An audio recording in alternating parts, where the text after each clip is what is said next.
Hello ನಮಸ್ಕಾರ. Welcome to Anika Abhishek cooking and vlogs channel. ಹೇಗಿದ್ದೀರಾ ಎಲ್ಲರೂ? ನಾನಂತೂ ತುಂಬ ಆರಾಮಾಗಿದ್ದೀನಿ. ನೀವು ಕೂಡ ಎಲ್ಲರೂ ಆರಾಮಾಗಿದ್ದೀರಾ ಅಂತಲೇ ಭಾವಿಸ್ತೀನಿ. ನಾನಿವತ್ತು ತುಂಬಾ ಸುಲಭವಾಗಿ ಮೊಟ್ಟೆನ ಯಾವ ರೀತಿ ಫ್ರೈ ಮಾಡೋದು, ಮಸಾಲ ಆ್ಯಂಡ್ ಕ್ರಿಸ್ಪಿ ಎಗ್ ಬಜ್ಜಿ ಹೇಗೆ ಮಾಡೋದು ಅಂಥೇಳಿ ನಾನು ತೋರಿಸ್ಕೊಡ್ತೀನಿ. ಈ ಒಂದು ಫ್ರೈಗೆ ಮೇನ್ ಇಂಗ್ರೀಡಿಯೆಂಟು ಆಲೂಗೆಡ್ಡೆ. ಈ ಪೊಟ್ಯಾಟೊನ ನೀಟಾಗಿ ಈ ರೀತಿ ಕಟ್ ಮಾಡಿಕೊಂಡು ಒಂದು ಕುಕ್ಕರ್ನಲ್ಲಿ ಬೇಯಿಸ್ಕೊಳ್ಳೋಣ.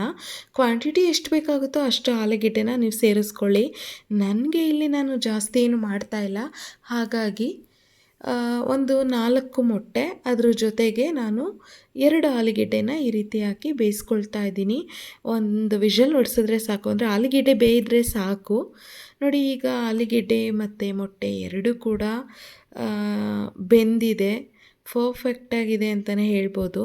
ಈ ಗ್ಯಾಪಲ್ಲಿ ನಾನು ಬ್ರೆಡ್ ಕ್ರಮ್ಸ್ನ ಈ ರೀತಿ ಕಟ್ ಮಾಡ್ಕೊಳ್ತಾ ಇದ್ದೀನಿ. ನಮಗೆ ಇಲ್ಲಿ ನಾವು ಕ್ರಿಸ್ಪಿಯಾಗಿ ಈ ಒಂದು ಮೊಟ್ಟೆ ಬೋಂಡನ ಮಾಡ್ಕೋಬೇಕು. ಈ ಫ್ರೈನ ಅಂದರೆ 100% ನನಗೆ ಬ್ರೆಡ್ ಕ್ರಮ್ಸ್ ಬೇಕು. ಹಾಗಾಗಿ ಎನಿ ಟೈಪ್ ಯಾವುದೇ ಒಂದು ವೀಟ್ ಬ್ರೆಡ್ ಆದರೂ ಪರವಾಗಿಲ್ಲ.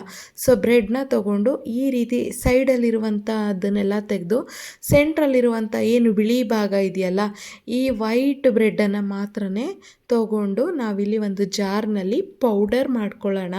ಎಷ್ಟು ಪೌಡರ್ ಮಾಡ್ಕೋಬೇಕು ಅಂದರೆ ಅದು ನುಣ್ಣಗೆ ಪೂರ್ತಿಯಾಗಿ ರವಾ ಹದಕ್ಕೆ ಬರಬೇಕು.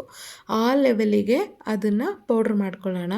ಈ ರೀತಿ ಬ್ರೆಡ್ ಕ್ರಮ್ಸ್ನ ಪೌಡ್ರ್ ಮಾಡ್ಕೊಂಡಿದ್ದಾದಮೇಲೆ ನಾವಿಲ್ಲಿ ಮೊಟ್ಟೆ ಬೋಂಡಾಗೆ ಒಳಗಡೆ ಮಸಾಲ ಆ್ಯಡ್ ಮಾಡಬೇಕು. ಆ ಒಂದು ಏನಿದೆ ಅದಕ್ಕೋಸ್ಕರ, ಮಸಾಲಗೋಸ್ಕರ ಈರುಳ್ಳಿನ ತುಂಬ ಸಣ್ಣದಾಗಿ ಈ ರೀತಿ ಕಟ್ ಮಾಡ್ಕೊಳ್ಳೋಣ. ಹಾಗೆ ಸ್ವಲ್ಪ ಹಸಿಮೆಣಸಿನ್ಕಾಯಿನೂ ಕಟ್ ಮಾಡ್ಕೊಳ್ಳೋಣ. ಸೊ ಈಗ ಬೇಯಿಸಿರುವಂಥ ಆಲೂಗೆಡ್ಡೆನೂ ಕೂಡ ತಗೊಂಡು ಚೆನ್ನಾಗಿ ಸ್ಮ್ಯಾಶ್ ಮಾಡ್ಕೊಳ್ಳೋಣ. ಅದಕ್ಕೂ ಮುಂಚೆ ಸ್ವಲ್ಪ ನೀಟಾಗಿ ಈ ರೀತಿ ಕಟ್ ಮಾಡ್ಕೊಳ್ಳೋಣ. ನನಗೆ ಕೈಯಲ್ಲೆಲ್ಲ ಸ್ಮ್ಯಾಶ್ ಮಾಡೋದಕ್ಕಿಂತ ಈ ರೀತಿ ಕಟ್ ಮಾಡಿ ಅದರಲ್ಲೇ ಸ್ಮ್ಯಾಶ್ ಆಗೋದಂದರೆ ತುಂಬ ಇಷ್ಟ. ಅದೇ ಬೆಸ್ಟ್ ಅಂತ ಅನಿಸುತ್ತೆ. ಹಾಗಾಗಿ ನಾನು ಈ ರೀತಿಯೇ ಜಾಸ್ತಿ ಮಾಡ್ತಾ ಇರ್ತೀನಿ ಯಾವಾಗಲೂ. ನೋಡಿ, ಕಟ್ ಮಾಡ್ತಿದ್ದಂಗೆ ಅದು ಆಲ್ಮೋಸ್ಟ್ ಎಲ್ಲ ಸ್ಮ್ಯಾಶ್ ಆಗೋಕ್ಕೆ ಸ್ಟಾರ್ಟ್ ಆಗುತ್ತೆ. ಬಟ್ ಆಲೂಗೆಡ್ಡೆ ತುಂಬ ಸ್ಮೂತಾಗಿ ಬೆಂದಿರಬೇಕು, ಗಟ್ಟಿ ಗಟ್ಟಿ ಇರಬಾರ್ದು. ನೋಡಿ, ಈಗ ನೀಟಾಗಿ ಇದನ್ನು ಈ ರೀತಿ ಚೆನ್ನಾಗಿ ಕಟ್ ಮಾಡ್ಕೊಂಡಿದ್ದಾಗಿದೆ. ಈಗ ಇದನ್ನು ಒಂದು ಬೌಲ್ನ ತೊಗೊಂಡು ಅದರಲ್ಲಿ ಮಿಕ್ಸಿಂಗ್ ಮಾಡ್ಕೊತಾ ಇದ್ದೀನಿ. ಈರುಳ್ಳಿ, ಹಸಿಮೆಣಸಿನ್ಕಾಯಿ, ಆಲೂಗೆಡ್ಡೆ ಇದೆಲ್ಲನೂ ಹಾಕಿ, ಬಿಸಿ ಬಿಸಿ ಇದೆ ಆಲೂಗೆಡ್ಡೆ, ಸೊ ಸ್ವಲ್ಪ ಆರಬೇಕು. ಆದರೆ ಏನೇನಿದೆ ಮಸಾಲ ಎಲ್ಲ ಹಾಕ್ಬಿಡೋಣ ಅಂತೇಳಿ ಹಾಕೋತಾ ಇದ್ದೀನಿ. ರುಚಿಗೆ ತಕ್ಕಷ್ಟು ಉಪ್ಪು, ಹಾಗೆ ಅದ್ರ ಜೊತೆಗೆ ಸ್ವಲ್ಪ ಚಿಲ್ಲಿ ಪೌಡರು, ಹಾಗೆ ಹಸಿ ಶುಂಠಿ, ಹಾಗೆ ಸ್ವಲ್ಪ ಕೊತ್ತಂಬರಿ ಸೊಪ್ಪು, ಇದಿಷ್ಟನ್ನು ಹಾಕಿ ಮಿಕ್ಸ್ ಮಾಡ್ಕೋತಾ ಇದ್ದೀನಿ. ಆಲೂಗೆಡ್ಡೆನ ಪೂರ್ತಿಯಾಗಿ ಸ್ಮ್ಯಾಶ್ ಆಗೋ ಲೆವೆಲ್ಗೆ ಬೇಯಿಸ್ಕೊಂಡಿರಬೇಕು. ಇದ್ರ ಜೊತೆಗೆ 1 ಸ್ಪೂನಷ್ಟು ಕಡಲೆ ಹಿಟ್ಟನ್ನು ಕೂಡ ನಾನು ಸೇರಿಸ್ಕೊತಾ ಇದ್ದೀನಿ. ಈಗಲೇ ನಾನೊಂದು ಮೊಟ್ಟೆನ ಯೆಲ್ಲೋ ಕಲರ್ನ ತೆಗೆದುಬಿಟ್ಟು ಈ ರೀತಿ ಹಾಫ್ ಮೊಟ್ಟೆಗೆ ಈ ರೀತಿ ಪ್ಯಾಕ್ ಹಾಕ್ತಾ ಇದ್ದೀನಿ. ಹಾಫ್ ಮೊಟ್ಟೆ ಇದ್ದರೆ ಇನ್ನು ಹಾಫ್ ಈ ಒಂದು ನಾವೇನು ಹಿಟ್ಟು ರೆಡಿ ಮಾಡಿ ಇಟ್ಕೊಂಡಿದ್ದೀವಲ್ಲ, ಮಸಾಲ ವಿತ್ ಆಲೂಗೆಡ್ಡೆ, ಅದನ್ನು ಆ್ಯಡ್ ಮಾಡ್ಕೊತಾ ಇದ್ದೀನಿ. ನಾವು ಯೆಲ್ಲೋ ಕಲರ್ನ ತಿನ್ನಲ್ಲ, ಇದು ಗುಡ್ ಹೆಲ್ತಿ ಫ್ಯಾಟು, ಬಟ್ ಆದರೂ ಕೂಡ ನಾನು ಜಾಸ್ತಿ ತಿನ್ನಲ್ಲ.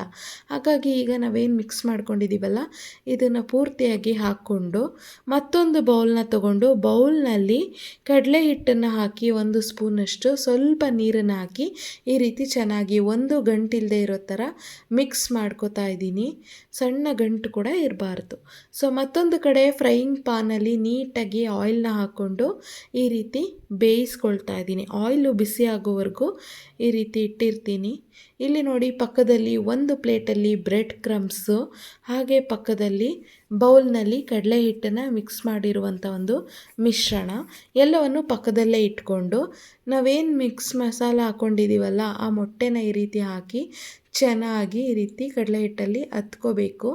ಹತ್ಕೊಂಡಿದ್ದಾದಮೇಲೆ ಬ್ರೆಡ್ ಕ್ರಮ್ಸಲ್ಲಿ ಈ ರೀತಿ ಸುತ್ತನೂ ರೊಟೇಟ್ ಮಾಡ್ಕೋಬೇಕು. ಸೊ ಇದು ಚೆನ್ನಾಗಿ ರೊಟೇಟ್ ಆಗಬೇಕು.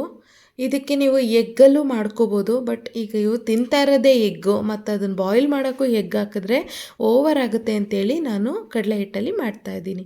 ಸೊ ನೋಡಿ, ಈ ರೀತಿ ಚೆನ್ನಾಗಿ ಫ್ರೈ ಆಗಬೇಕು, ಗೋಲ್ಡನ್ ಕಲರ್ ಬರೋವರೆಗೂ ಈ ರೀತಿ ಫ್ರೈ ಮಾಡ್ಕೊಳ್ಳೋಣ. ಸೊ ಇದೇ ಥರ ನಾವು ಕಟ್ ಮಾಡ್ಕೊಂಡಿರುವಂಥ 4 ಮೊಟ್ಟೆನೂ ನಾನಿಲ್ಲಿ ಫ್ರೈ ಮಾಡಿ ಎತ್ತಿಟ್ಕೊಂಡಿದ್ದೀನಿ. ಸೊ ಈಗ ಇದನ್ನು ಪ್ಲೇಟ್ಗೆ ಸರ್ವ್ ಮಾಡೋಣ. ಇದನ್ನು ಕಟ್ ಮಾಡಿ ಮತ್ತು ಮೇಲ್ಗಡೆ ಹಸಿ ಈರುಳ್ಳಿ, ಕೊತ್ತಂಬರಿ ಸೊಪ್ಪನ್ನ ಹಾಕ್ಕೊಟ್ಟು ಪೆಪ್ಪರ್ನ ಆ್ಯಡ್ ಮಾಡಿ ಚಾಟ್ ಮಸಾಲಾನ ಉದುರಿಸ್ಕೊಟ್ರೆ ಇನ್ನೂ ಚೆನ್ನಾಗಿರುತ್ತೆ.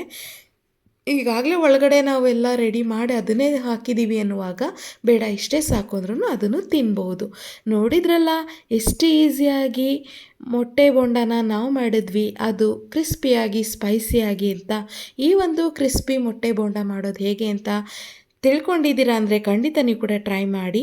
ಸೊ ಮತ್ತೊಂದು ಹೊಸ ವಿಡಿಯೋ ಜೊತೆ ನಾನು ಬರ್ತೀನಿ. ಅಲ್ಲಿವರೆಗೂ ಟೇಕ್ ಕೇರ್, ಬಾಯ್.